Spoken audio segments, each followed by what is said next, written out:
So here I am, standing guard, eating nothing but these red berries. Pining for a pepper cheese fondue. Deprived of an encouraging word from my comrades.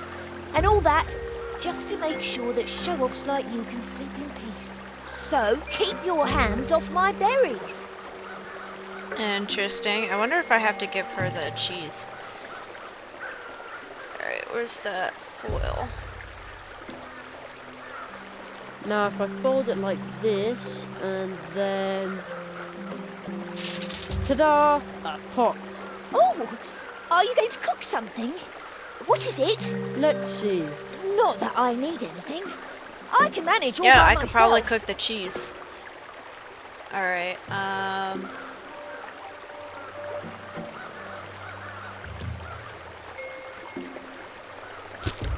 Ooh, now that looks tasty.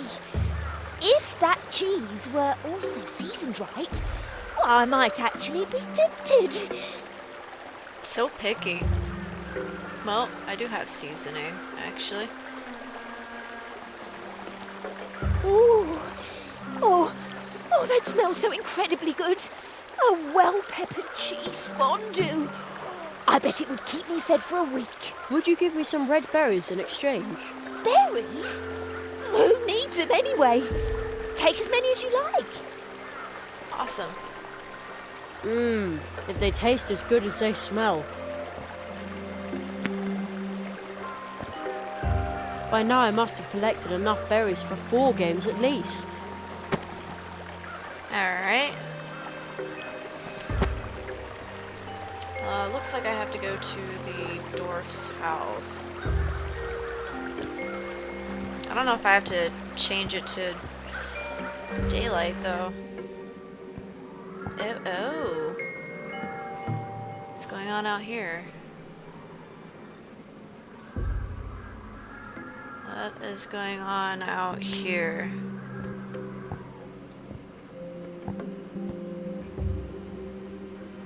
I think I went the wrong way.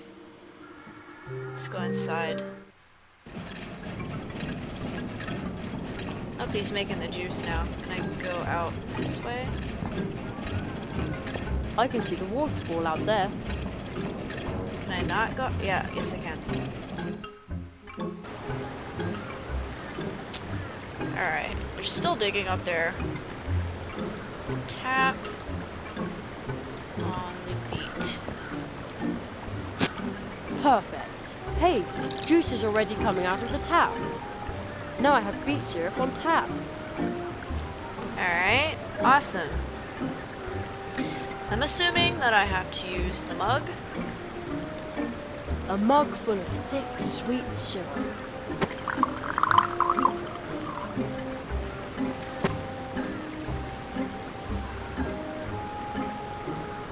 Alright, let's change it to day. Because I'm pretty sure Anya's not going to talk to me if it's nighttime.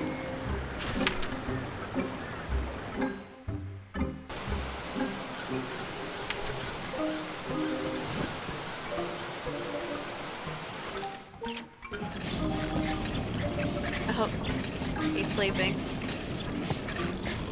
Oh, there's... Oh, maybe those are the dwarfs outside working. Oh. I gotcha. Those are the dwarfs outside working.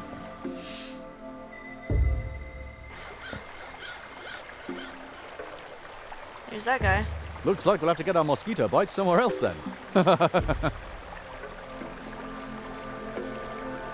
Is there any hope that you'll be transmitting again soon? With all the moisture that creeps into my transmitter in the swamp? Never! Someone might complain about my watered-down contributions. What?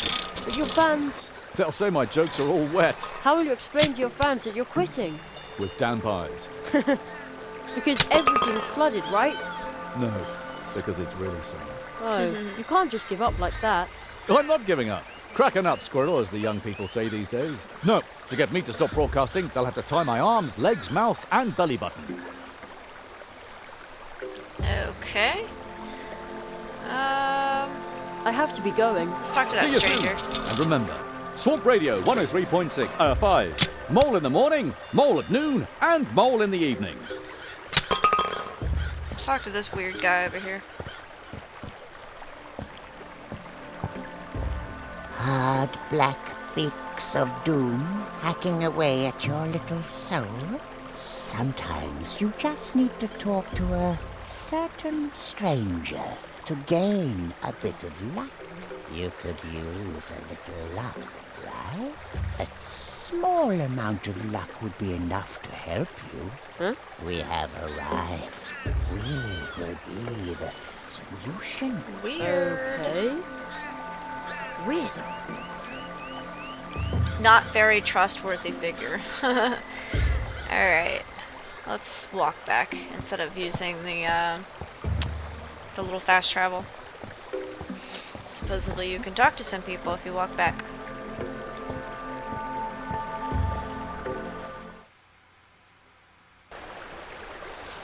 Oh. Hello. Hello. Hi there. Are you delivering packages again? No. I've heard that the fields are haunted at night. I'd really like to see, but I think it's much too creepy. Interesting.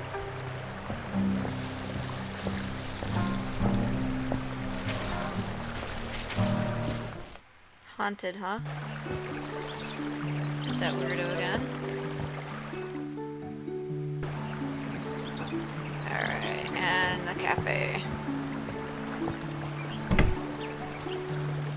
So I should have all the ingredients now. Let me ring the bell. Just a sec.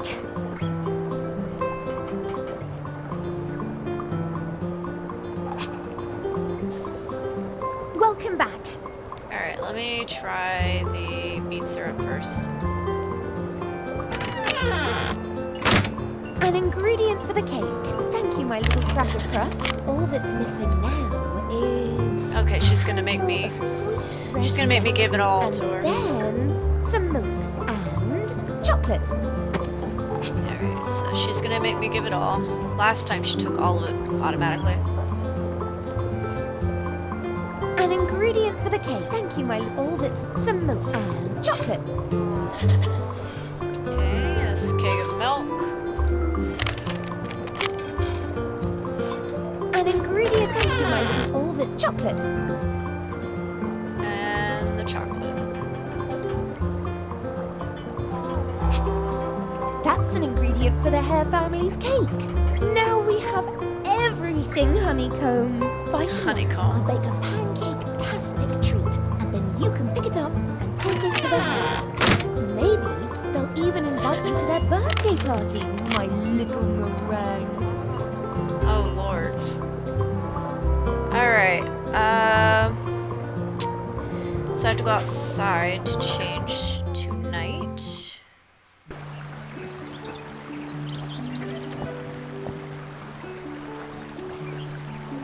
There's also apparently an achievement for doing this 30 times. I don't know where I'm at. I guess we'll see.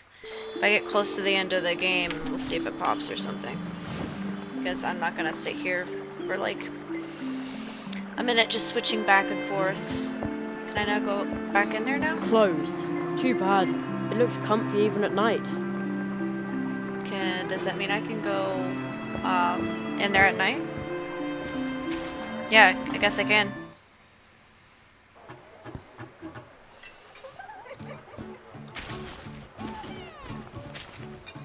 Oh, they're kissing in the background. Ew. Hello. Oh. Hello, Jeremiah. It seems like you also like to be out and about at night. I love the serenity of being alone in places like this at night. You can hear the whisper of secret stories that are hiding here and there. I have a special story for you. It's about mice and squirrels in the woods. Would you like to hear it? The Wood Sprite gave you a story. To hear it, click on Bonus Collection in the Inventory game menu. Did you like my story? I often find strange things between the worlds. Fragments of stories long forgotten. Lost beginnings. And lost endings. Let's listen Perhaps to there's it. something you have forgotten. Maybe I can find what you have lost. Collection? Is it the audiobook? 8 Stories from Mousewood by Matt Kempke. Apparently Read so. by Rob Quirk. The first story. Of mice, squirrels, and Mousewood Forest. Somewhere, tucked away between faraway fields and winding paths, there lies a forest crowded with mice and squirrels. So crowded, in fact, that even a mighty wizard with an even mightier beard couldn't wander the forest's paths without being asked by some tiny rodents for a lift, because they wanted to visit relatives who moved 3 clearings down the road a few years ago because there were gooseberries over there. And because there are so many mice, the forest is known as Mousewood Forest. But something was going on in the otherwise tranquil Mousewood Forest. A forest so peaceful that at noon all you would sense was the soft rustle of the wind in the treetops, the sweet scent of the pine needles, and a lone buzzing bee skipping its lunch break. Yes, something in this tranquil forest was disturbing the peace. For a few days now, some furry, fairly unhappy red squirrels had refused to refer to the forest as Mousewood Forest. The squirrels, as they saw it, were narrowly outnumbered by the grey mice. Why, they wondered, should Mousewood Forest only be known as Mousewood Forest? So they made a great effort to remind visitors out for a Sunday walk or a picnic that there were not only small grey mice, but also auburn squirrels with bushy tails and equally bushy ears. For example, under each sign that read Mousewood Forest, they attached a second, reading, and Squirrelwood. Furthermore, a few squirrels with particularly fluffy red fur lay in wait behind tree stumps and hidden in foliage to jump out in front of passers-by, look at those humans with honest, beady eyes, and push the idea that this forest could just as well be called Squirrelwood. As a rule, most humans are startled when suddenly something pops out in front of them from behind something. This may lead to them no longer thinking about Mousewood Forest and its name, which could just as well be a different name. Instead, they may flee, never to return. Or they may even scream and shout, since they weren't expecting to be startled. Those who run away never to return, the squirrels reckoned, would probably call fair Mousewood Forest by its name, which might just as well be a different name. A startled, fleeing rambler might even call Mousewood Forest "Don't go there." And that, the squirrels concluded, would be even less desirable than Mousewood Forest. If people started screaming when startled by a small auburn animal, the serenity of the forest would be lost for good. And neither the squirrels nor the countless other forest dwellers, not even the inhabitants of Mousewood, Mousewood Forest's capital, would want that.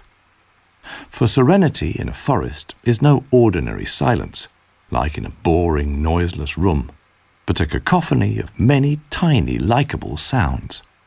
The wind wafting through the leaves, twigs clicking in the canopy, rustling down in the undergrowth, and the gentle creaking of towering trunks. So, if the squirrels wanted to purposely pop out from behind something, they had to be careful about doing it, without scaring anybody off or disturbing the forest's serenity. Those who know squirrels are probably wondering how anyone could possibly be afraid of the little fellows at all. Well, if a small animal with a bushy red tail suddenly crossed your path, you might be briefly startled, but in an instant you'd spot that the little animal was just as much taken by surprise as yourself. What would follow is a cautious glance and then a quick dash to safety.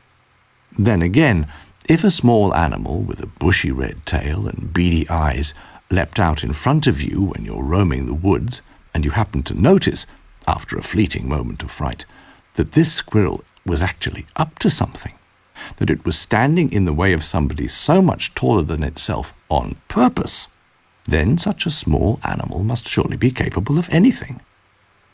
It had probably run up to you really fast, climb up your legs and back until it reached the top of your head, and then start furiously tousling your hair with its tiny paws. In anticipation of this, anybody would run or scream, assuming they don't actually like getting their hair tousled by squirrels who are up to something. Since squirrels are generally not very fond of having their own fur tousled, they try and hide the fact that they leap out on purpose. It has to look like a coincidence. Even those blessed with beady eyes have to play act a bit if they want to appear surprised and shy when they in fact aren't. Just this morning, around 9 o'clock, 3 squirrels decided to practice popping out from behind something, since, as you now know, it's easier said than done. Wait for it. Wait for it. Leap. Stop. Have a look round. Spot the rambler. Freeze. Stare at the rambler and straighten those tufted ears. Add a few skillful hops behind the next bush, spiral up that tree like an expert, and then watch the rambler's reaction from a safe distance. As if you really were surprised to see me. Well done, Oswald, said Edgar, one of the 3 squirrels. He had played the role of the rambler, roaming around before then getting a reminder of the striking number of squirrels living in these woods.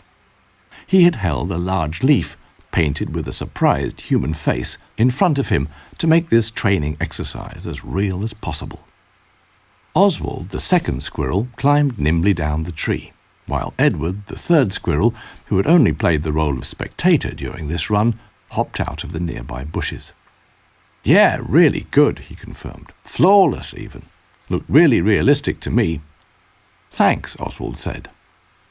It was time to switch roles. Since Oswald already knew the ropes of popping out from behind something, it was his turn to watch from the bushes.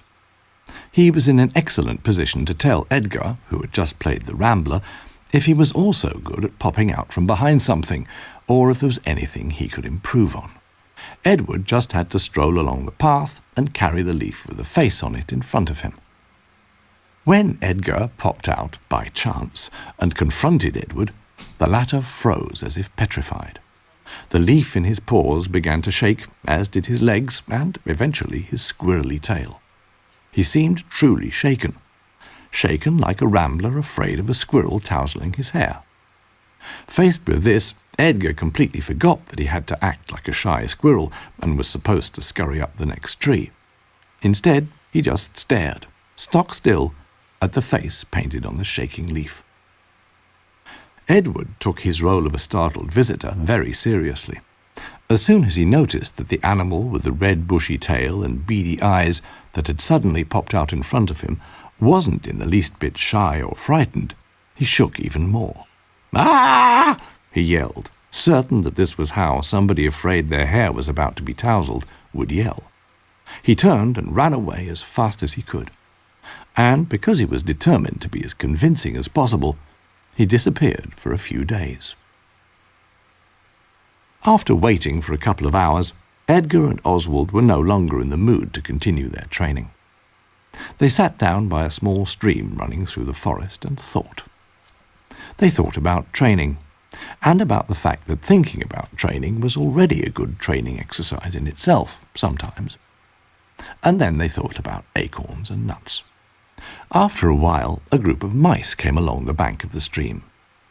"Hello there. A very good day to you." "How are you?" Edgar responded. "Good day to you too," said Oswald.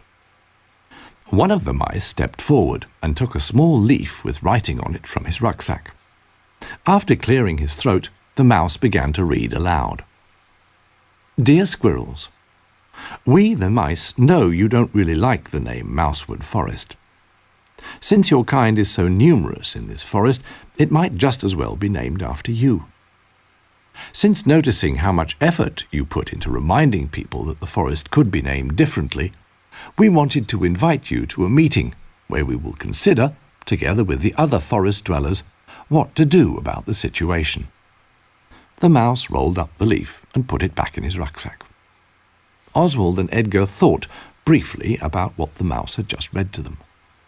They concluded that if they didn't have to remind people that Squirrelwood would also be a fitting name for their forest, there would be plenty of time for all sorts of other things. And Edward would surely say there was no fun in hiding for ages just to play a scared rambler convincingly in order to practice popping out from behind something. If, that is, he weren't hiding right now. So they accepted the mice's invitation and followed them along the stream until they reached a clearing where many other forest dwellers were already gathered. Mice, squirrels, hedgehogs, dwarves, hares and bears, and many more inhabitants of the forest were sitting on benches made from long branches or standing next to tables set with freshly baked blueberry pie. They were chatting about this and that and other things. One young badger was talking to a hedgehog about fishing at the pond. A beaver was discussing the quality of lumber with the hedgehog brothers. Two little mice were playing tag with the rabbit kids, while their mothers tried to persuade a grumpy wood dwarf to reveal the recipe for a drink made with dwarf root. On a stump sat Conrad, the great owl. He was a member of the town council, and his great owl eyes looked benevolently upon the crowd of animals, dwarves, and whoever else had gathered there. "Hoot!" he called out with a deep and calm voice, instantly gaining the audience's attention. "My dear friends," he began, "as you may be aware, we have gathered here to resolve the dispute about the name of our forest. I am honored to hold the chair of this assembly. Many of the squirrels among us would like to see Squirrelwood as the legitimate name for our home. Well, seeing as there are a good deal of squirrels here in our forest, their wish is hardly surprising. But let us not dwell on that." He slowly closed his eyes, only to open them again in an instant, as if he had had a sudden stroke of genius. "A forest called Mousewood Forest. What kind of forest would come to someone's mind who was not familiar with our beloved woods?" Conrad's head turned inquisitively as his gaze wandered across the gathering. Animals, dwarves, and a few others thought hard. Oswald the squirrel's first thoughts were concerned with nuts, but he quickly realized that these had nothing to do with the name, more the fact that he really liked nuts. So he continued thinking hard and eventually called out in a low voice, "They'd probably think of a wood full of mice?" Conrad, the old owl, blinked with his left eye, with his right following shortly after. "This is indeed what someone would think when they first heard the name. Thank you, Oswald," said the owl. "But there are not only mice in these woods. There is, in fact, no such thing as a forest populated solely by mice. What sort of forest would that be if there were only mice in it?" Much murmuring ran through the assembled ranks. Even the mice had trouble imagining a forest with only mice in. Nothing but mice. "We mice can't do everything on our own," said a young mouse named Humbert, while the older mice nodded in agreement. "All on our own? Impossible," they exclaimed. "You see," said the owl calmly, "and we can't survive without you either." This he said with such conviction that some of the mice flinched.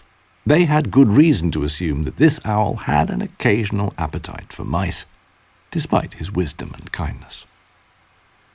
So, if someone hears the name Mousewood Forest and thinks there will only be mice, they will quickly come to the conclusion that such a thing cannot exist. Conrad balanced carefully on the stump as he spoke.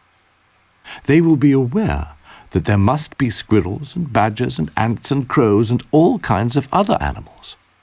We all need each other to survive.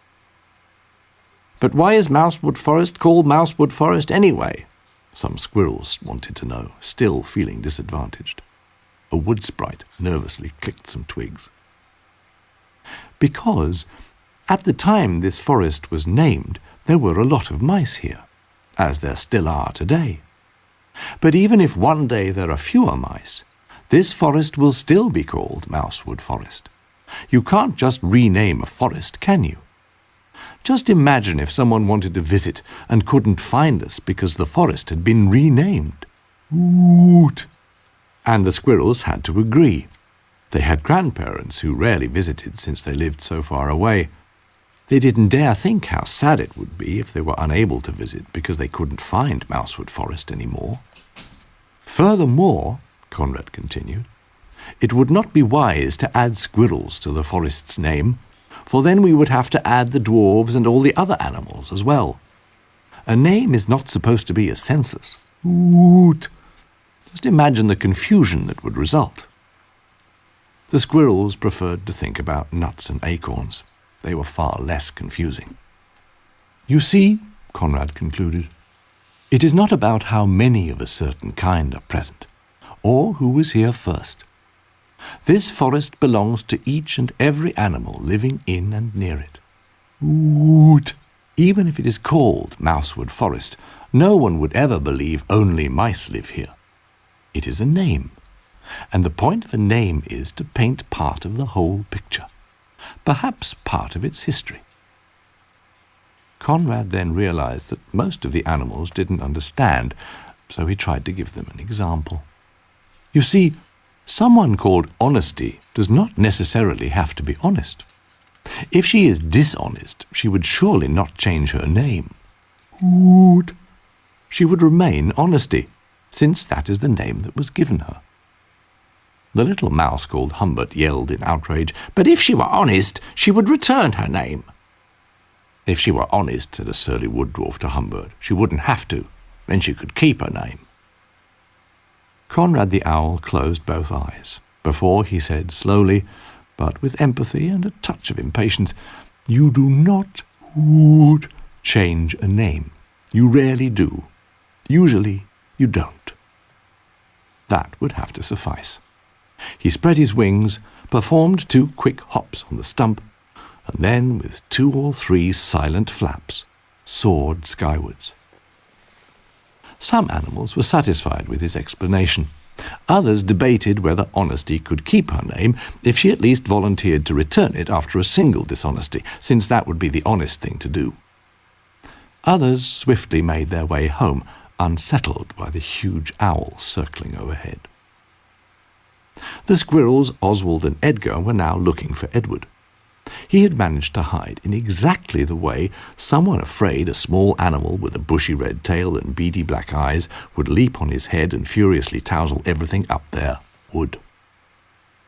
They walked slowly along the stream. The hubbub faded with each step they took away from the clearing and eventually died away. Wind rustled the treetops, and Oswald paused, pondering. So, the wood is not very much like its name, but it doesn't need to be, since names don't change. It just is. Even though the forest is constantly changing and growing, it just takes its name along with it. Edgar nodded eagerly. Both were glad that, since the forest could not just be renamed Squirrelwood, they and their well-hidden friend would have the next day off. Because somebody, at some point, when the forest was much smaller, had given it its name. And you don't change names. Well, rarely.